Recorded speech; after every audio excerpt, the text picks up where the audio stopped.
Mummy tiffin అయిందా? ఏం చేసినా ఈరోజు? ఉప్మా చేసిన. కలర్ ఉప్మా. ఎవరికి అది?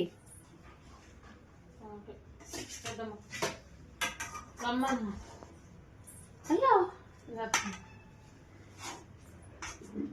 లేవలేదా? గుడ్ మార్నింగ్ అందరికి.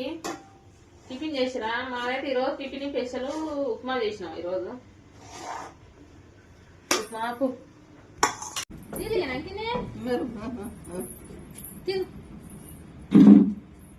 అయింది. ఈరోజు టిఫిన్ ఉప్మా. నాకు నీళ్ళు కావాలంటే కొన్ని నీళ్ళు ఇచ్చేస్తాను. సూపర్ అండి, సూపర్ అండి.